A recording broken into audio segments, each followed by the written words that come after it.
Hello everyone and welcome back to another video. This video is quite special because I can only ever make this once a year. It is a video all about mine and my team's experience through the Game Maker's Toolkit Game Jam for 2022. So, the theme for the game was Roll of the Dice. That's the theme that we got given and that we had to adhere to when it came to the design. And it was a challenging one. We managed to be able to make a game which I'm pretty proud of. All code, vast majority of art, vast majority of the sound effects and music was all created within the 48 hours. So honestly, the feat of what we did is quite incredible, to be honest. But yeah, so this video is going to be the entire process of how we went from literally nothing to a game which you can play and you can die in it and you can try and survive as long as possible. And it's, yeah. But first of all, what we did is, before the jam even started, is we got in a call and we decided on stuff like art style, and we decided on kind of like the overall sort of scoping slash like design concepts that we want to go with. Obviously nothing related to the theme because we didn't know it yet. But yeah, so that was how we got started. Yeah.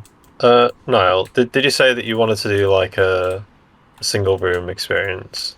Is that something you're pretty set on? In terms of like, it's more so like what it doesn't necessarily have to be like one room, but more so like the idea was not try and like hide or pace out gameplay. You know, kind of like if we can shove everything in one room and it works, then do that, you know, kind of, rather than like, this isn't like a vertical slice, this is a, you know, picking, if we got this idea, pick literally the pinnacle of this idea and turn that into a game if we can.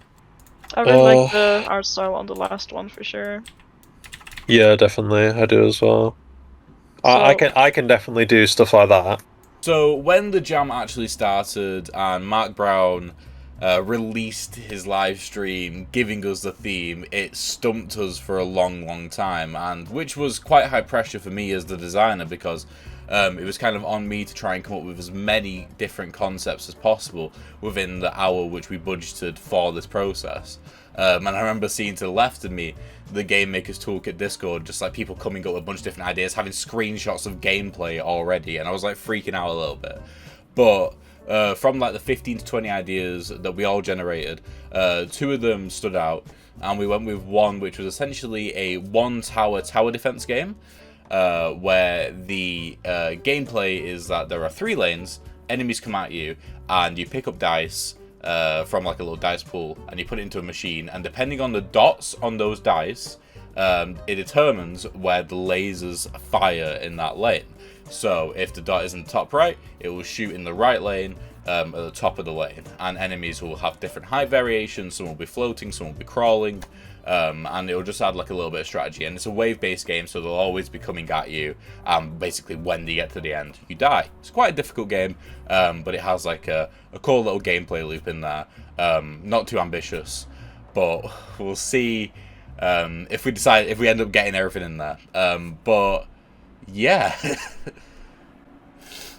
So after coming up with the ideas, we have to start cracking on. And like, so what do I do as a game designer? With this channel, I always try and highlight what the responsibilities of a game designer are, whether it's in a team of like 20 people, 100 people, or whether it's just in a team of 6 people, like it was with this game jam.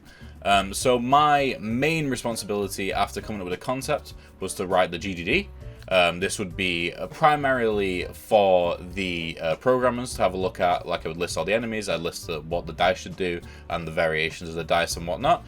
And then after that, I had to crack on as quickly as possible with doing the block out for the level design, so then the environment artist could go in and do an art pass.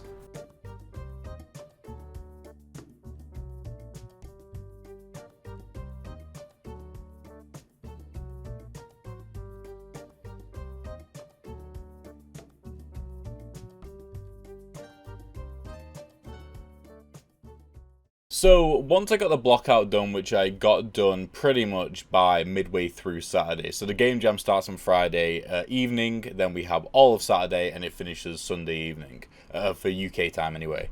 And so I got about halfway through Saturday, and I'm like, I'm pretty happy with this block out now. Gonna leave it as it is. Leave it for the artist to do what he needs to do. So I spent pretty much the vast majority of the rest of my time just in constant communication with other people, and that's what was great about this jam. Like, the plan was for all of us to do it in person, but that didn't work out, so we ended up doing it online, like the vast majority of other people, to be fair. And it was just great. Everyone was constantly sharing screens, showing off what cool things they've just done in such a limited amount of time, and it was really, really cool. So here's some examples of what happened with that.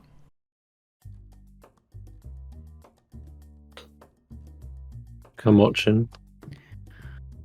Bada boom, bada boom, bada boom, boom. Yeah. It looks a bit strange disappearing. Well, you know what, Scott? So do I. I look very strange. Oh, for fuck's sake, I know what the problem was. Oh. How's all the programming going? Are we on track? I think so. I'm getting there. So if I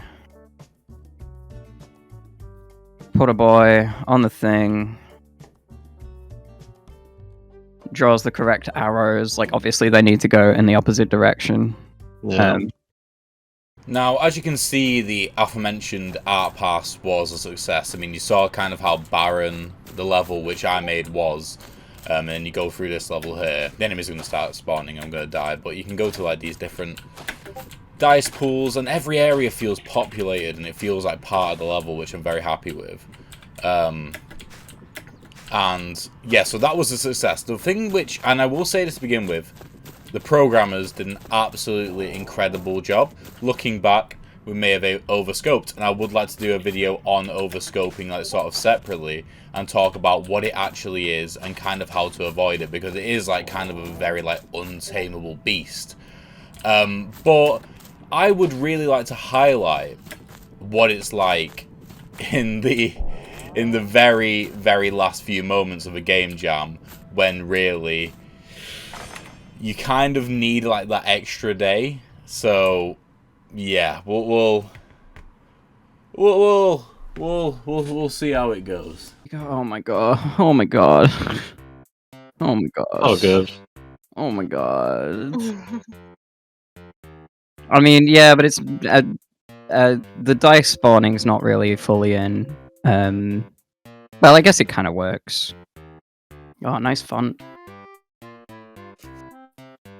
Oh, it's reversed. The milk is secret.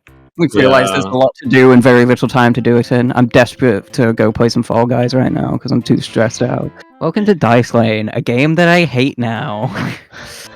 Welcome to Dice Do you Lane. hate it more than Legal Deal though? We've used Unreal Engine 5 to make a piece of shit.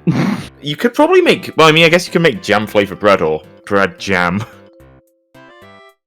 Yum. Oh, you uploaded it. Well done. Let's go. Congratulations. So, oh, the screen region is still bad. Oh, that's not working. 1 second. So yeah, that might have felt a tiny bit anticlimactic, but from my experience with other game jams, that's like the norm, because it's not really elation or like, oh yeah, we've done it. It's more so like, thank God it's over. And I think that's what everyone was feeling in that moment. And I am glad it's over, but I'm also glad that we did it. We made a game which you can play, which is fun. It's not quite where we wanted it to be, but no game jam game ever is where you want it to be by the end of it.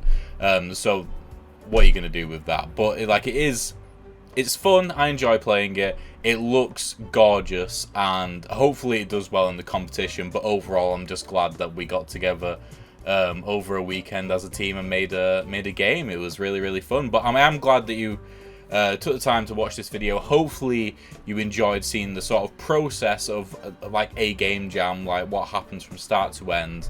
I tried to keep it like quite snappy because there was about 18 hours worth of footage. You probably didn't want to see all of it, so I cut it down to like sort of the best bits. But yeah, thank you guys for watching. Hopefully you enjoyed. The portfolios to every single person that worked on the game is going to be in the description. So if you are a recruiter, or if you are someone which just wants to reach out to, say, our character artist or one of our programmers to be like, how did you do this? Or like, you know, how have you gotten to where you've gotten, you know, and you want to learn from them, then just check out their portfolio. I'm sure they got some contact info somewhere on there.